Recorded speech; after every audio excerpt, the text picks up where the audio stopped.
আসসালামু আলাইকুম। বিয়েবাড়ি স্টাইলে চিকেন টিকিয়া কাবাব আজ তৈরি করব।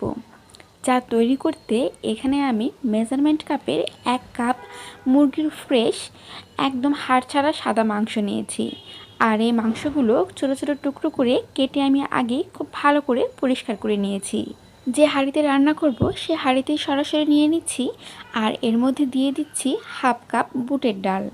একদম পারফেক্ট টিকিয়া তৈরির জন্য আপনারা যে পরিমাণ মুরগির মাংস ব্যবহার করবেন তার অর্ধেক পরিমাণ চেষ্টা করবেন বুটের ডাল নেবার। এই ডাল আগে থেকে 2-3 ঘন্টা পানিতে ভিজিয়ে রাখলে খুব তাড়াতাড়ি সিদ্ধ হয়।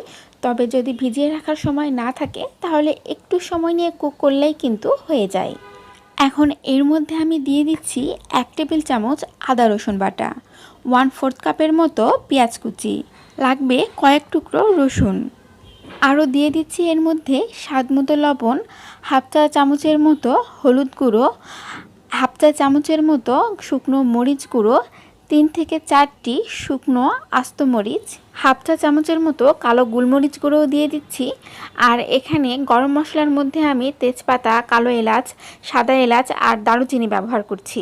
আপনারা চাইলে কিন্তু এখানে আস্ত গরম মশলার পরিবর্তে গরম মশলা গুঁড়ো ব্যবহার করতে পারেন। এরপরে এর মধ্যে 4 টেবিল চামচের মতো রান্নার রেগুলার যে সয়াবিন তেল আমরা ব্যবহার করি সেটা দিয়ে দিচ্ছি। আর দিয়ে দিচ্ছি পর্যাপ্ত পরিমাণ পানি, যাতে এই চিকেন আর বুটের ডাল খুব ভালো মতো সিদ্ধ হতে পারে। এখন জাস্ট সব কিছু একত্রে একটু মিক্সড করে নিয়ে ঢাকনা লাগিয়ে খুব ভালো মতো কষিয়ে রান্না করে নেব। এর মধ্যে কয়েকবার একটু ঢাকনা উঠিয়ে নেড়েচেড়ে নেবেন। আর যখন দেখবেন পানি একদম শুকিয়ে গেছে আর ডাল আর মাংস খুব ভালোভাবে সিদ্ধ হয়ে গেছে, ঠিক এই পর্যায়ে চুলার জাল বন্ধ করে দিতে হবে।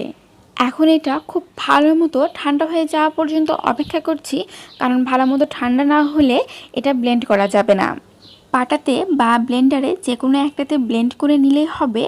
আমি যে গরম মশলাগুলো ব্যবহার করেছি সবগুলো একসাথে দিয়েই কিন্তু আমি ভালো মতো ব্লেন্ড করে নিচ্ছি। তবে আপনারা চাইলে কিন্তু গরম মশলাগুলো আলাদা করে তারপরেও ব্লেন্ড করে নিতে পারেন। এখন এই পর্যায়ে এর মধ্যে আমি দিয়ে দিচ্ছি 1টি ডিম আর 2 থেকে 3 টেবিল চামচের মতো ধনিয়া পাতা কুচি আর 1 টেবিল চামচের মতো লেবুর রস। এখানে ধনিয়া পাতা কুচি কিন্তু সম্পূর্ণ অপশনাল, আপনারা চাইলে কিন্তু না দিলেও চলবে। এখানে এই পর্যায়ে আপনারা চাইলে কিন্তু সামান্য একটু কাঁচা মরিচ কুচি বা পেঁয়াজ কুচিও ব্যবহার করতে পারেন। তবে আমি কোনো প্রকার মরিচ বা পেঁয়াজ কুচি এই পর্যায়ে ব্যবহার করছি না। এখন জাস্ট সব কিছু একত্রে একটু ভালো মতো মেখে নিয়ে আমি টিকিয়ার শেপ দিয়ে দিচ্ছি।